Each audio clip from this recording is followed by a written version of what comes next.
Frères et sœurs dans le Christ, Shalom. Nous sommes au 14e dimanche du temps ordinaire de l'année liturgique A. Et l'évangile de Saint Matthieu que l'Église Notre Mère nous propose au chapitre 11, les versets 25 à 30, nous donne une très belle image de Jésus qui, au dire de Saint Matthieu, est un discours qui vient de Jésus lui-même. Et nous le savons déjà que Matthieu au chapitre 9 révélait la bienveillance de Jésus face aux foules qui étaient fatiguées et qui avaient besoin d'un berger parce que cette foule se ressemblait à des brebis sans berger. Il fallait donc une attention particulière qui vient du berger par excellence, berger à travers duquel les autres bergers vont s'inspirer pour pouvoir être à leur tour des bergers. Et deux paroles, deux choses conduisent la méditation de ce matin. Et ces deux paroles sont d'une part le joug et de l'autre part justement de la sagesse. Parlant du joug, nous savons que pour les peuples cultivateurs qu'était Israël, quand ils sont devenus sédentaires, le joug était donc évoqué dans le sens du judaïsme, faisait référence à ce que font les bœufs qui labourent. C'est ce morceau de bois pesant que l'on met sur deux bœufs qui doivent labourer la terre. Et de ces deux bœufs, il y a un qui est plus fort et qui impose le rythme du travail à l'autre qui semble être un peu plus faible. Mais la réalité c'est que c'est ce morceau de bois que l'on met sur ses épaules pour pouvoir faire un travail. Et le fait qu'il y ait un bœuf sur lequel s'appuie l'autre pour accomplir le travail, cela nous renvoie justement au deuxième terme, le terme de la sagesse. Et donc, le petit bœuf qui s'appuie sur le grand qui est plus fort et plus aguerri, donc fait, on dirait, preuve de sagesse. Et donc, l'homme qui s'appuie sur Dieu, représenté ici par Jésus en personne, est donc cet homme qu'on appelle sage. Et là, l'évangile commence justement par ce ton. Jésus qui rend grâce à Dieu parce que ce Dieu a révélé les choses non pas aux sages et aux savants et aux prétendus sages, mais l'a révélé aux tout petits. Et ces tout petits en réalité sont les plus sages. Ils sont plus sages que ceux qui sont considérés comme sages, parlant donc des scribes et des pharisiens. Et cette sagesse donc leur donne la possibilité d'accéder dans la connaissance de Dieu, à la connaissance plénière donc de Dieu, en reconnaissant en ce Jésus, envoyé de Dieu, Fils du Père, comme étant l'événement attendu. Et cet événement donc, c'est le Messie. Et ce ton, on le retrouve dans la première lecture tirée du livre de Zacharie. Il y a un contraste. Le livre de Zacharie demande de se réjouir. Mais comme on le sait, dans la plupart des cas, des textes écrits en ce sens, avec ce genre, inspirent de voir que la population ou le peuple d'Israël se trouve dans une situation difficile contre laquelle le peuple devra lutter. Et donc, que le prophète parle de joie, parlant donc de filles de Sion ou filles de Jérusalem, qui représente justement la ville de Jérusalem et donc le peuple de Dieu, le peuple devra compter sur Dieu pour pouvoir supplanter cette difficulté, parce que le peuple se retrouve en temps de guerre et en temps de difficulté.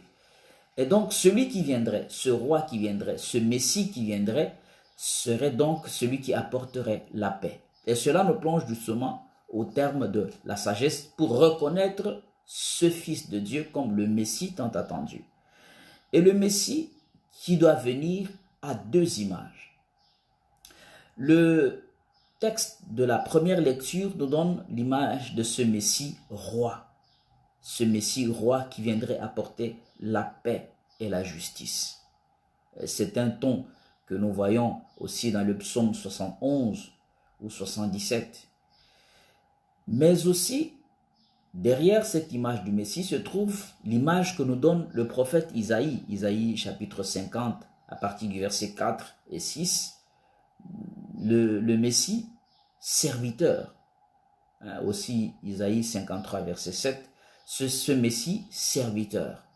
Il n'a pas la parure royale, comme le dit le livre de Zacharie dans la première lecture, mais il a plutôt la parure du serviteur, de l'humble.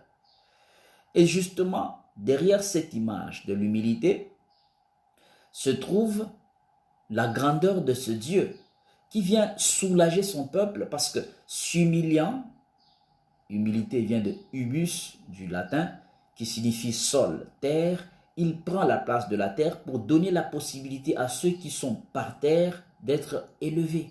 Venez à moi, vous tous qui peinez. Je parlais donc de la sagesse. Ce terme est à plusieurs reprises repris par le livre de la sagesse. Comme nous le savons, Sagesse chapitre 1, verset 1 appelle déjà le sage celui qui craint Dieu, qui a la terreur de Dieu. Et donc, le livre de la sagesse, par exemple, nous appelle à nous insérer. Si on lit la liturgie ou la littérature sapientielle, prenons par exemple Proverbe chapitre 9, verset 5, qui dit « À ceux qui ne pensent à rien, elle dit, la sagesse donc, venez, mangez mon pain et buvez du vin que j'ai préparé. » Et ce même ton est un ton de sagesse. Venez à moi, vous tous qui peinez sous le poids du joug, et moi je vous donnerai le repos. Cela ne signifie pas que venant auprès du Christ, venant auprès du Messie, roi et serviteur humble, les souffrances de la vie finiront. Au contraire, c'est vivre les souffrances dans la perspective de l'espérance, sachant qu'au bout, la victoire est de notre côté parce que nous sommes avec le grand vainqueur. Et l'image du joug devrait être aussi compris comme étant une consécration personnelle à accepter justement une souffrance, une difficulté que l'on accepte volontiers, de pouvoir entrer dans une vision pour pouvoir donner un aboutissement heureux au fait de supporter. Justement, en acceptant le joug de Jésus, on accepte de vivre dans une difficulté parce que la voie chrétienne n'est pas une voie paisible, c'est une voie tortueuse, mais vécue dans la perspective de la victoire avec le Christ. Déjà la victoire sur terre et la victoire finale contre le mal le plus dangereux qu'est la mort causée par le péché.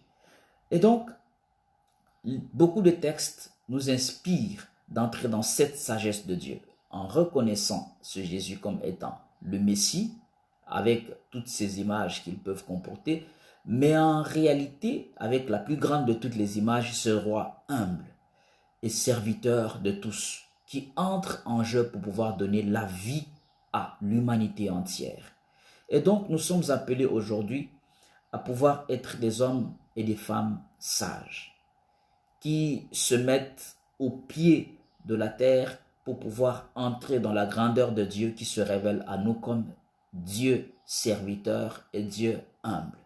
Et déposons sur ses pieds, sur son épaule, sur son dos, toutes les douleurs de chaque jour, avec foi et espérance, sachant que la victoire sera de notre côté. Que le Dieu que nous prions soit le Dieu de la victoire et qu'il donne la victoire à chacun de nous. Que Dieu vous bénisse.